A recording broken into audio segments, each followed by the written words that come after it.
예, 이 말씀의 청자를 우리가 이제 본격적으로 본문 내용을 들어가게 되면 말씀의 청자, 듣는 자이라는 뜻입니다. 이 1장의 문제초 한번 계시를 위한 순종적 가능성의 존재론인 종교 철학에 대한 내용들이 이제 1장인데요. 책의 구조에서 보면 어쨌든 1, 2장과 14장이 이제 연결되어 있을 수밖에 없죠. 이제 서론 부분하고 이제 결론 부분 14장이 있습니다. 그래서 큰 틀에서 1, 2장과 14장이 연결되어 있기 때문에 그것을 두 개를 먼저 보시고 이 중간에 있는 이제 3장부터 13장까지의 내용들 이렇게 읽어보셔도 뭐 괜찮을 것 같고요. 그 다음에 그걸 읽어본 다음에 다시 한번 1, 2장과 14장을 한 번 더 보시면 아주 좀 이해하기가 쉬울 거랍니다. 이 내용들은 1장의 내용들이 뭐냐면 이 그 신학과 종교 철학을 이야기를 하면서 이 두 사이를 기초를 놓아주는 학문이 있는가?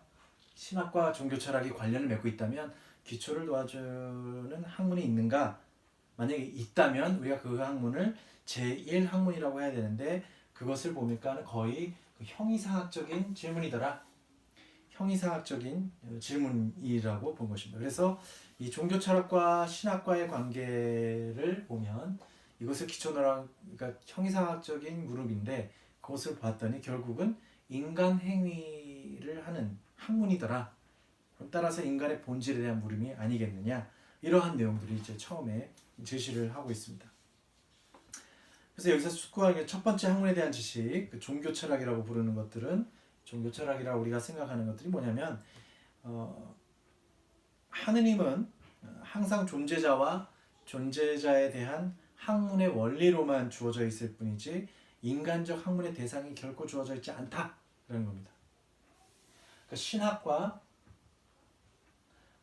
타 학문 사이에 차이가 뭐냐? 결국 하느님이죠. 어쨌든 신학이라는 것들도 하느님을 이야기를 하지만 어쨌든 이 인간적 학문의 대상으로는 주어져 있지 않다는 겁니다.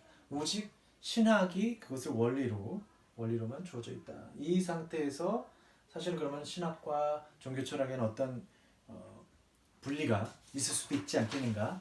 그리고 다름도 있지 않겠는가 보겠지만 그렇지만 인간이 하는 행위이기 때문에 유사성을 볼 수 있겠다는 겁니다. 우리가 봐야 돼 그러면 종교 철학이라는 것은 어떤 기본적으로 어떤 필연적인 것, 변하지 않는 것 이것을 따지고 있겠지만 신학은 그렇지 않다라는 겁니다. 신학은 사실 자유로운 결정에 따라서 당신 자신에 대해서 고유한 말씀을 통해서 계시해 주는 내용, 그것을 귀구이로 듣는 것, 이것이 신학이라는 겁니다. 그래서 인간 사고에 의해서 구성되어 있는 어떤 타당한 명제들의 체계가 아니라 명제 체계가 아니라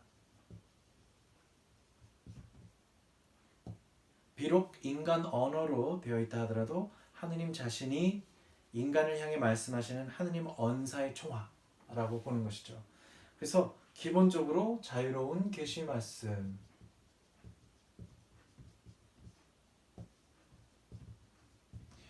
귀 기울여 듣는 신학, 그리고 실증적인 신학을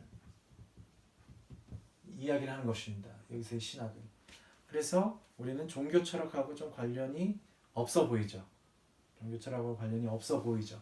왜냐하면 여기서는 하느님께서 인간에게 주신 것이 기본적으로 설정이 되어 있기 때문에 그렇습니다.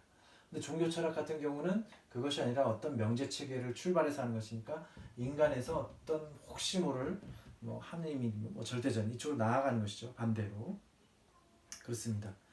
그래서 오히려 인간에 의한 이렇게 경청, 인간의 말씀을 귀 기울이는 이런 경청에 어쩌면 주어지고 있는지 모르는 하느님 계시, 어쩌면 주어지고 있는지 모르는 하느님 계시를 들을 수 있는 선언적인 가능성 이라는 것이죠.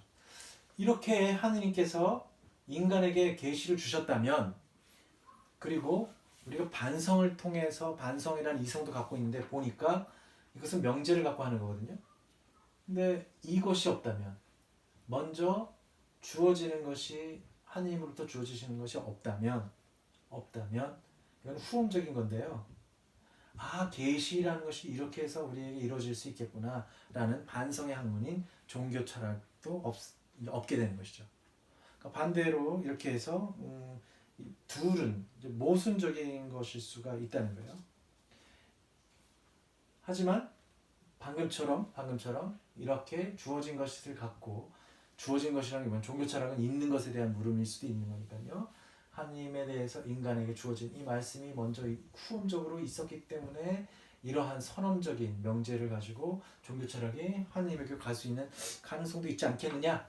신학과 종교 철학. 왜냐하면 인간이 하고 있기 때문에 인간이 하는 물음이기 때문에 뭐 이런 것일 수 있다는 겁니다. 그런 내용들이 이제 요 1장에는 있습니다. 근데 보면 이런 명제를 체계를 세우고 이런 것들은 뭐냐면 하나의 이론적이지만 변하지 않는 것, 초시간적이거나 초역사적인 내용인 것이고요. 하지만 지금 보시면 후험적인 거잖아요. 자유로운 계시 말씀, 실증적인 거, 이거 주어진 것입니다. 이런 것은 계시는 역사적이고 것이기 때문에 그러면 여기서는 유사한 어떤 관련을 맺고 있는 것이 아니라 신학과 종교 철학은 반대인 것이다. 아예 그렇게도 생각할 수도 있죠. 모순관계다라고 한 것입니다. 근데 그렇게 생각한 사람들도 있었죠. 칼바르트는 사실 그렇게 생각을 한 것이겠죠. 그런 의미에서 볼 수가 있습니다. 하지만 이 신학과 이 종교 철학 모순 관계가 아니라 어떤 대립 관계가 아니라 어쩌면은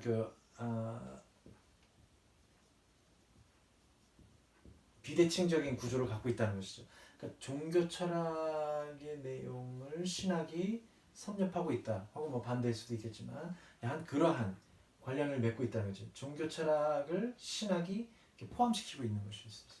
그렇게 따지면은 종교 철학을 가지고 하는 것은 이 신학의 올바른 이해를 위한 준비 작업이다라는 것을 우리 얘기를 할 수 있습니다.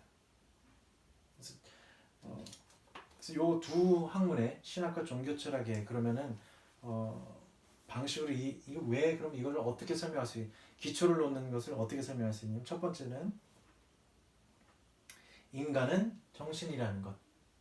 인간은 하나님 본질적으로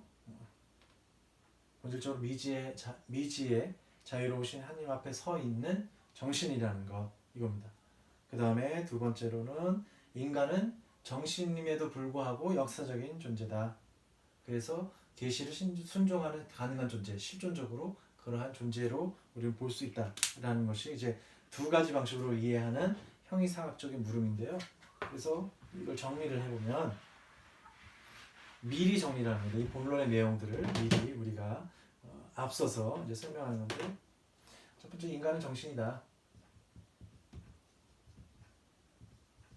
두 번째 인간은 역사적 존재다.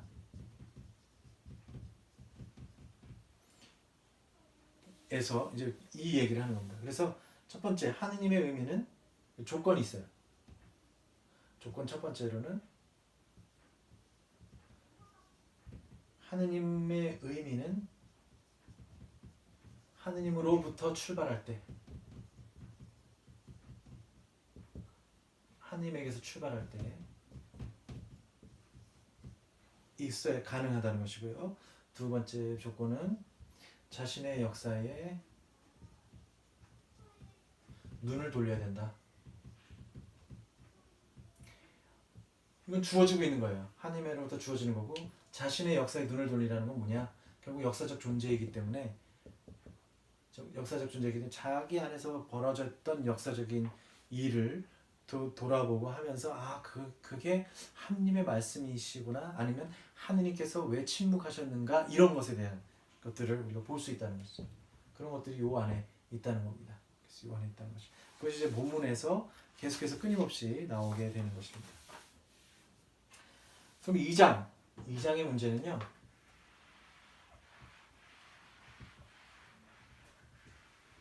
그렇죠? 역사적 존재, 정신, 인간은 정신이다 이런 겁니다. 2장의 내용은 뭐냐면 처음에 이제 기초신학에 관한 것들입니다. 기초 신학에 관한 것들인데 계시를 들을 수 있는 가능한 인간, 계시를 들을 수 있는 가능한 인간과 역사적 존재인 인간에 대해서 이제 끊임없이 그런 인간학을 이제 이야기하는 것들이 어쨌든 기초 신학이다라는 거고요. 이 철학과 그리스도교의 관계 안에서 결국은 뭐 철학이 그리스도교의 세례를 받는 것이냐 뭐 이런 얘기긴 하겠 그런 얘기가 아니라 어쨌든 철학은 신학의 신여가 아니라 적절하게만 규정이 된다면 적절하게 규정이 된다면 철학과 신학을 올바로 인도할 수 있다는 올바로 인도할 수 있다. 그런 면에서는 이 그리스도교 철학이 가능할 수 있지 않겠느냐라는 얘기입니다. 할 수 있지 않겠느냐 이런 얘기입니다. 또 이 세 번째로는 뭐냐면 주관적 신학과 개신교 종교 철학 그리고 이에 관한 이야기입니다. 뭐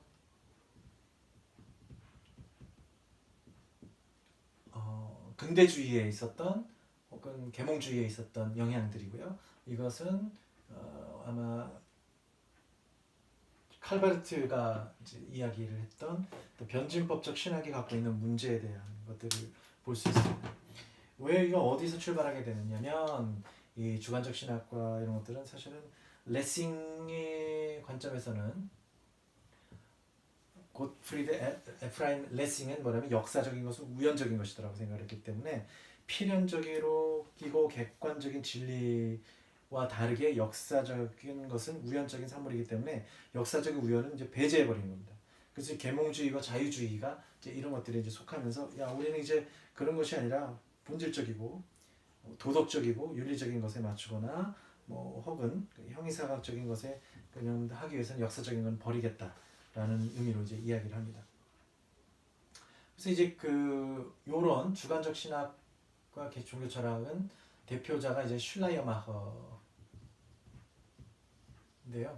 종교의 시작을 뭐 그리스도교를 어떤 종교적 감정, 감성, 뭐 주관 주체 안에서 이제 설명하는 주관 안에서 설명하는 것이고요. 이것은 이제 변증법적인 것, 이 자유주의에서도 나왔던 자유주의 신학과 반대대로 하느님과 인간 사이는 단절이 되어 있다라는 것을 극복하려는 관계에서 이 세 번째 주제가 되는 것이죠.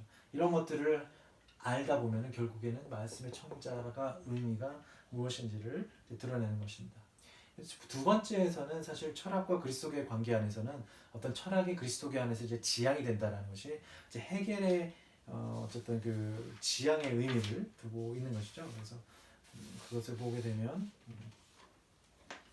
어쨌든 헤겔의 철학에서 철학이 그리스도교하고 이제 관련되는 것들은 첫 번째로는 자기 자신을 잃어버리는 것, 자기 자신을 잃어버리는 것. 그래서 철학이 본연의 일을 하다 보면 결국은 신학에 이를 것이다라는 것입니다. 결국 그 자기 자신을 잃어버린 것이죠. 신학으로. 근데 두 번째로는 그러면 철학이 이제 신학적인 것을 다루지 않았는데 신학에 관해서도 물을 수 있는 거니까 자기가 한 단계 더 상승한 겁니다. 그런 의미로서 지향인 것이고요. 지향이라는 말이 아우프헤벤 해붕이라는 말인데 이제 헤겔 용어인데요. 세 번째로는 이 철학 안에 결국은 신학의 내용들이 그대로 보존이 된다는 것입니다. 이런 의미입니다. 그런 의미에서 이 철학은 그리스도교의 복음을 준비하는 작업이 되겠죠. 그럼 이제 종교 철학과 그리스도교 철학의 어떤 가능함을 이제 이야기를 하게 되는 겁니다. 여하간에 이러한 것들을 보면서 이러한 내용들이 그럼 결국엔 어떻게 되는 것이냐 이런 것들이 다 철학인 것이냐 신학인 것이냐 아니다. 이것이 결국은 신학적 인간학이다.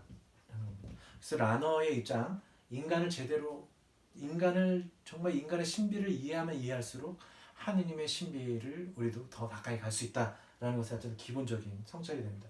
이 앞에 이제 기초 신학적인 인간학이라고도 할 수 있겠죠. 이거랑 관련을 맺고 있으니까 그렇습니다. 네. 그리고 이제 세 번째 요 부분 이제 슐라이어마허와 이제 그 변증법적인 하느님과 인간 사이에 그럼 어떠한 문제가 있느냐 이런 것들을 보면 하느님은 이 세상과 인간 존재를 가능하게 하고 그 내재적인 의미 그러니까 인간 안에 하느님이 이제 들어와 있는 거예요. 내재적인 것이고, 이것은 뭐냐? 인간을 초월한 하느님, 오직 하느님의 주어진 말씀만을 듣고서 그 앞에 무릎 꿇고 다른 것들, 인간 안의 내재적인 것들을 생각하면 안 된다 라는 것을, 초월만을 이야기하는 이것들을 이제 과제를 넘어서야 된다는 것입니다. 넘어져야 된다. 이 문제는 뭐냐면, 인간이 아무리 하느님에 대해서 묻고 한다고 해도 하느님의 신비에 도달할 수 없다는 겁니다. 초월. 그래서 이런 면에서는 이것은 내재적을 뛰어넘어야 되는 것은 맞아요. 그런데 무조건 초월을 하게 되면은 결국은 하느님을 어떤 식으로밖에 알 수가 없냐면, 하느님을 부정적인 방식으로밖에 알 수 없다라는 것을 이제 도달하거나, 아니면 이것이 단순한 인간을 부정해야만 되는 거예요. 하느님을 더 높이기 위해서는 인간을 부정하거나, 혹은 하느님, 알 수 없는 분이 하느님을 부정적으로만 제시하면서 될 수 있다. 그래서 이런 모순을 갖고 있기 때문에 이제 라너는 이제 1장, 2장에서 이런 식으로 펼치면서 이것들을 극복해 나가고, 그래서 어떻게 가능한 것인가에 대해서 이제 설명을 하려고 하고 있습니다. 그래서 이 두 번째, 존재와 인간의 큰 이 챕터 2 중에 제 3장 존재의 명광성을 가지고 이제 시작을 이제 하는데요. 이 3장의 내용도 이제 앞으로 이 본문의 어떤 약간 그 길잡이 역할을 좀 합니다. 그래서 형이상학을 하는데, 이제 3장 같은 경우는 이제 존재의 명광성, 그런데 밝은 빛과 같은 성격을 갖고 있다. 존재라는 것이, 그러니까 드러나 있다는 거, 밝게 비춰져 있다라는 것입니다. 그러니까 밝은 존재는 밝게 이제 존재를 되고 있다는 것입니다. 왜 그러냐면, 여기서 인간 존재가 신앙 가능성의 주체, 신앙 가능성의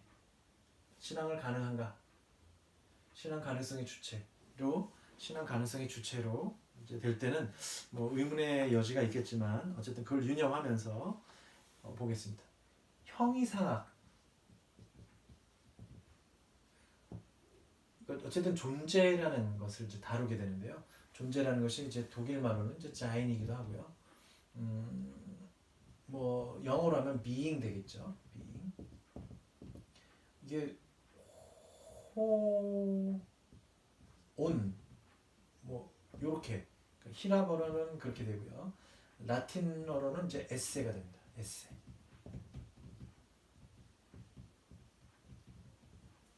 그래서 요렇게 여기서 이렇게 됩니다. 여기 형이상학은 있는 것에 대해서, 알고 있는 것에 대해서 이야기를 합니다. 인간 존재가 신앙 가능성의 이제 주체라고 하면,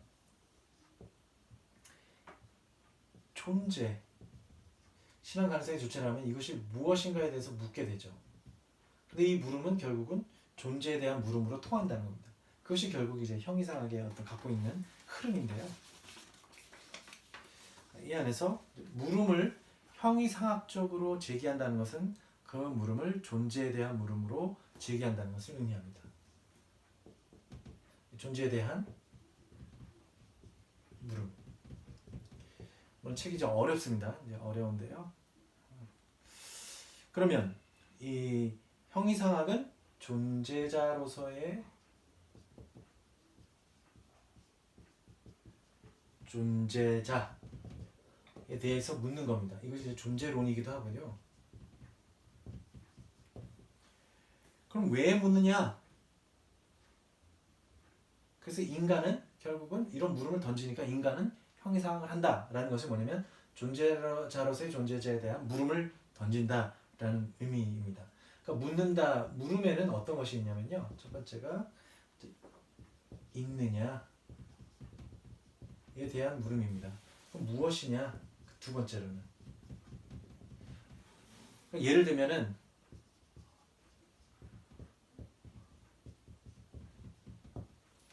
What is it? 하고 묻잖아요. 혹은 뭐 뭐 예를 들면 is there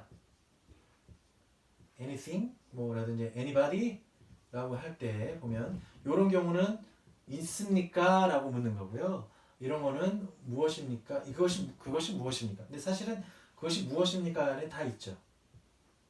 It is what도 되겠죠. 예를 들면 이런 것입니다. 그러니까 우리가 묻는다는 것은 무엇인가 있기 때문에 묻는다는 겁니다.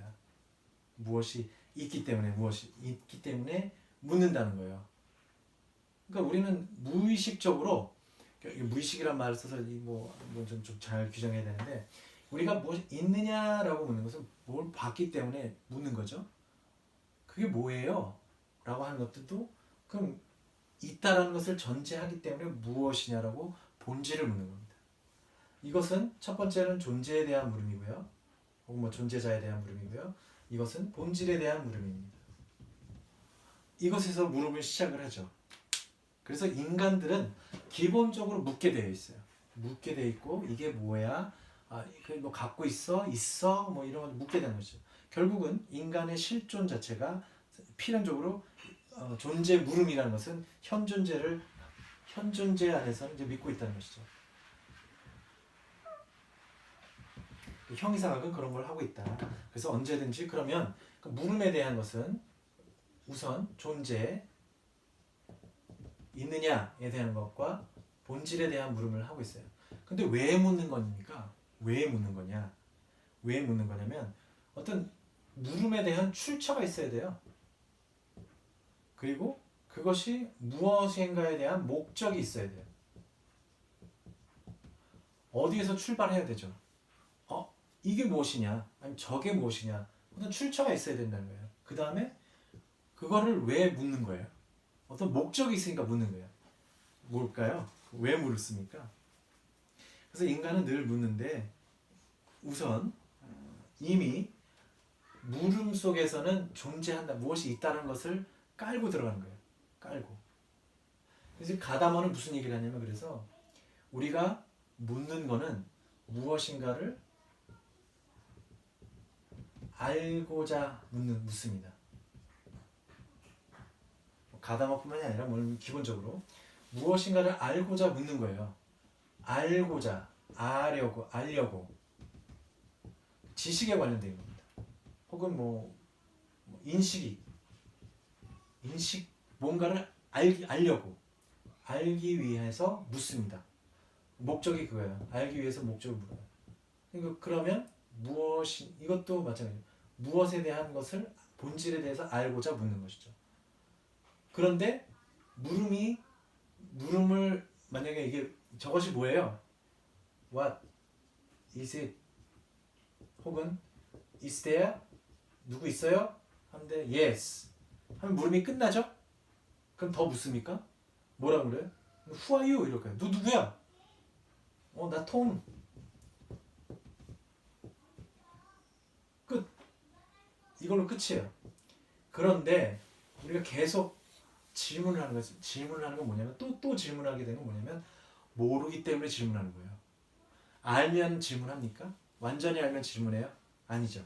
그래서 무엇인가를 알고자 질문하는데 질문이 끝나지가 않아요. 질문이 끝나려면은 그것에 대한 마지막 목적이 다 이루어져야지만 질문이 끝나요.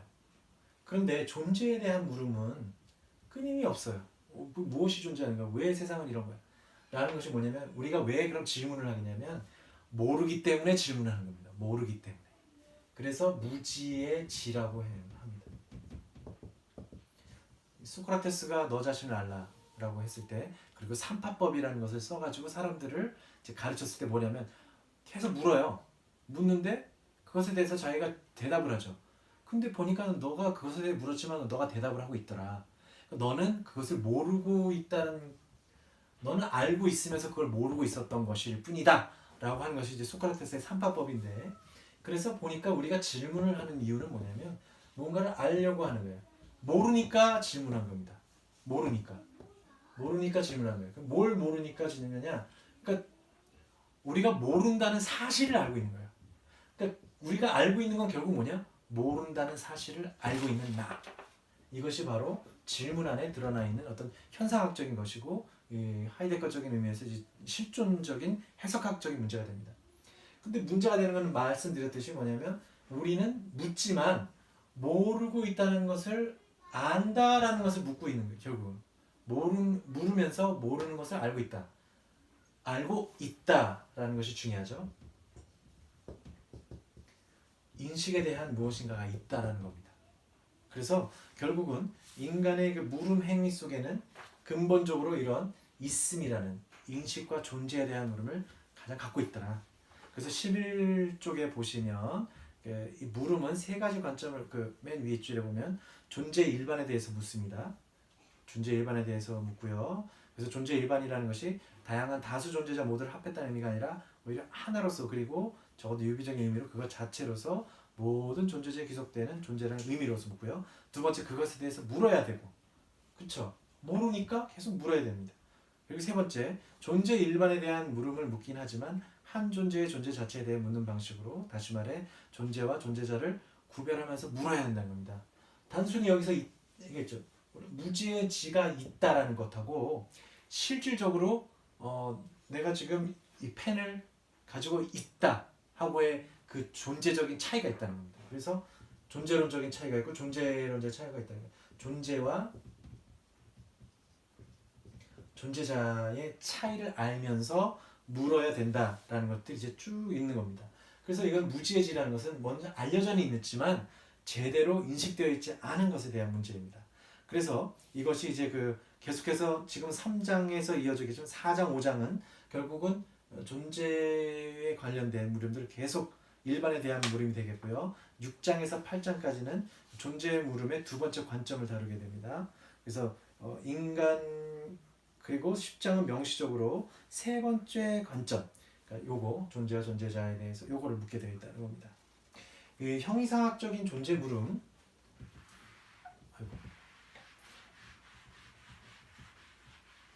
바로 이러한 면에서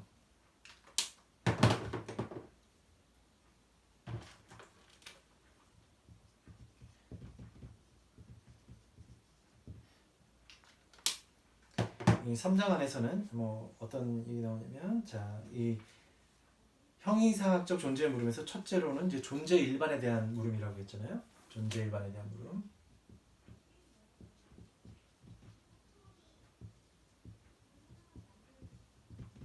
사실 방금 전까지는 모든 것들이 다 나온 거예요. 물음의 어떤 현상을 들으면서 그 내용들이 이렇게 나와 있는 거기 때문에 그렇습니다. 자, 그러면 여기서 뭐가 더 추가가 돼야 되냐면 첫 번째로는 존재 11페이지에 밑에서 두 번째 단락에 보면 이 인식함과 인식되어 있음이 근원적으로 하나를 이루고 있다는 것.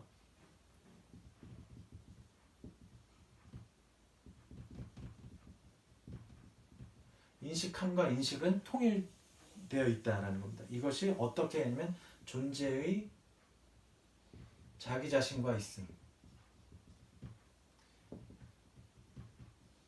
함께 있음이라는 겁니다. by 이거 독일말로 이렇게 by the Sein이라고 하는데요. 이런 내용들은 다 헤겔 용어입니다. 헤겔 용어이고요. 물론 이제 칸트에게서 시작을 했지만 헤겔 용어이고요. 이런 내용들은 뒤에 꾸준히 다 쉘링도 쓰게 되고 하이데거도 다 이런 내용들 다 쓰게 됩니다. 이 이야기는 뭐냐면 기본적으로 이 존재 일반이라는 것은 사람들에게 가장 잘 알려져 있다는 겁니다. 알려져 있다는 겁니다. 그리고 잘 알고 있습니다. 인식되어 있습니다. 그러니까 우리가 계속 묻습니다. 무엇이 없냐라고 묻는 것도 왜 있었다가 없냐, 그러니까 왜 없어? 라는 물음도 있음을 가정하고 있기 때문에 묻는 거거든요. 묻는 것이 다 그런 겁니다. 그래서 결국은 이 이야기는 이 존재 일반에 대해서 개방되어 있다. 인간은 존재 일반에 대해서 개방되어 있다라는 겁니다. 그리고 왜냐면 가장 이 명방성이라고 존재가 가장 밝게 이해되고 있기 때문에 그렇습니다. 자기 자신 안에 있다는 것 자체가 결국은 무슨 얘기냐? 주체성, 존재 이해랑 같은 말로 표시가 되어 있습니다. 이것이 뭐냐? 인식함과 인식이 하나이다 라는 것은 그 일반 존재론의 제1명제라고 되어 있죠. 일반 존재론의 제1명제. 그래서 여기다 추가를 좀 해서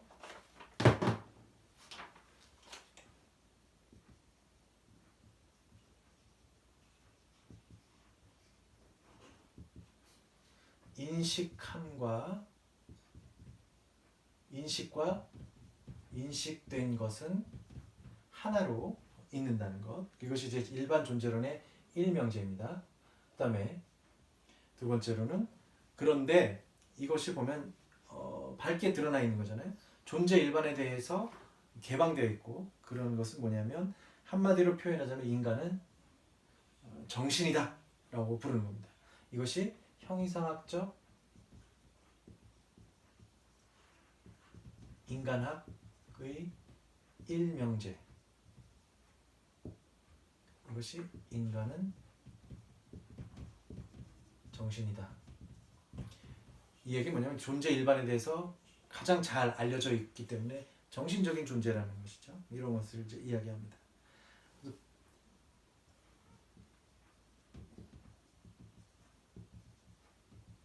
자기 곁에, 자기와 함께 있음 이런 뜻입니다. 그래서 인식된 것이 인식군 인식된 것입니다. 결국은 아까 무지의 지를 이야기했을 때 내가 모르는 것을 아는 것,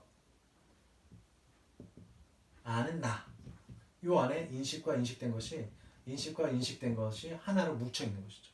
그런 의미로 우리는 이 이야기를 할 수가 있겠습니다. 그래서 결국은 물을 수 있는 것, 가의성, 또 물음을 받는 것, 피의성이라는 것을 이제 얘기를 하겠고요. 그래서 우리가 보면 이 인식과 인식된 것이 하나다라는 것은 있다라는 것, 일반 존재론의 일명제에서 그래서 있다라는 것, 존재는 결국은 진짜 참된 것이다라는 것과 이제 일치를 하게 되는 거죠. 존재는 참된 것이다라는 것을 이야기를 합니다.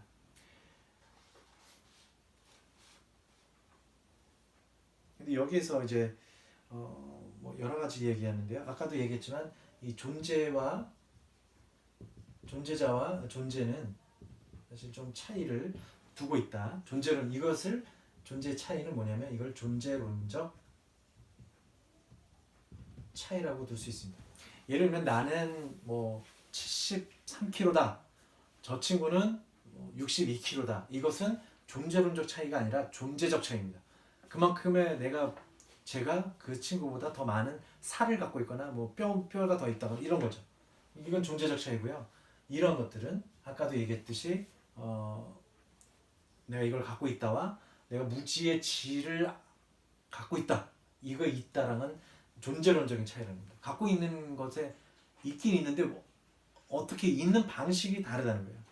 있는 방식이 다른 것이 왜 그러느냐? 그것은 어떤 현실 존재에 대한 차이라는 겁니다. 이것을 뭐 에세 악투라는 표현을 썼죠. 존재 현실력이라고도 하고 존재 현실 존재 개념이라는 겁니다. 그래서 이 이야기를 다시 한번 하다 보면 뭐냐면 무엇인가를 알려고 하면 파악되는 무엇이 있어야 되는 겁니다. 질문의 대상이 있어야 돼요. 뭔가를 아까 출처라고 했죠? 출처하고 목적이 있어야 돼요. 뭔가를 알려고 하면은 파악되는 무엇이 들어와야 된다는 겁니다. 근데 이것도 하나의 존재자라면 이것에 대한 인식과 이 존재는 근원적으로 분리되어 있지 않다는 겁니다. 다른 대상이라면 내가 질문을 여기다 했는데 대답이 이것이다. 이 일을 하고 있으면 이걸 소위 말하면 동문서답이라고 하죠. 엉뚱한 걸 대답하면은 그럼 결국은 이 인식과 대상, 이 존재자하고는 분리되어 있는 거죠. 그렇기 때문에 이 대상에 대한 질문과 알려고 하는 것이 있다면 이 대상과 인식하려는 내용과는 어떻게든 관련을 맺고 있을 수밖에 없다. 붙어 있을 수밖에 없다라는 내용을 분리되어 있지 않다. 그렇지 않다면 물음을 할 수가 없다는 것이죠. 연관이 전혀 없기 때문에 그런 내용들을 이야기를 합니다. 그래서 이 존재는 13쪽에 있는 맨 위쪽 존재는 그 자체로 인식이고 존재라는 것은 알고자 진자 진리이니까 인식이고 인식은 존재의 규정과 필연적으로 함께 설정이 되어 있는 한 존재자의 존재의 자기 자신과 있음 자기 자신과 by design이라는 자기 자신과 함께 있음 이러한 것으로 볼 수 있고요. 이것이 결국 뭐냐면 이것에 대한 반성입니다. 내가 모르니까 물었는데 봤더니 모르고 있는 것을 알고 있는 나를 본 거예요. 반성을 한 거죠. 그러면서 이렇구나 이런 겁니다. 근데 우리의 물음은 이거는 이제 기본적인 거예요. 인식은 인식된 것과 같다라고는 하지만 이것은 완전한 인식에 도달할 수가 없어요. 어떤 존재들이 있어요. 있다는 것 자체로 뭘 어떻게 한다는 겁니까? 그냥 있다라는 걸 알죠. 그럼 어떻게 얘기를 해요? 그러다 보니까 그것에 대해서는 알고 있다라는 것 그리고 있음이라는 것에 대해서는 차이를 갖고 있다는 겁니다. 그것이 이제 유비적인 관계인데 우리가 뭔가를 알게 되면 뭐냐면 황인, 백인, 흑인 이렇게 있다고 봅시다. 그럼 여기에 뭐 톰, 철수, 영희, 뭐 로사 뭐 이렇게 있다가 하면은 뭐 여기 이렇게 관련이 맺겠죠. 개별적인 존재자예요. 개별적인 존재자. 근데 이 개별적인 존재자의 어떤 커다란 인류라고 하는 이것도 하나의 종이 되겠죠. 스페시스 되겠고 이거는 이제 제네라가 됩니다. 제네라가 됩니다. 종류, 류, 종. 이게 류고 이게 종이 되겠죠. 이거 뭐 헷갈리네요. 갑자기. 예. 그러니까 인간은 개별적인 이름을 갖고 있지만 이 안에 실질적으로 이 관계 안에서 규정이 된다는 겁니다. 그것이 이제 더 상위에 있는 유겠죠. 이건 하위에 있는 유겠고 이 유와 이 유 사이에는 존재론적인 차이가 존재하더라. 그래서 요 뭐 원숭이라고 하면은 또 다른 류에 속하면서 그것과 관련을 맺고 있다. 이렇게 해서 분류를 해 나갈 수 있는 것들입니다. 이것이 존재에 대한 하나의 이해의 도인데요. 그래서 우리는 이렇게 해서 조금씩 계속해서 존재 안에도 인식과 인식된 것 안에도 이제 차이가 있을 수 있다라는 것에 대해서 하나씩 이제 4장부터 이야기를 하려고 합니다. 잠시 쉬어가도록 하겠습니다.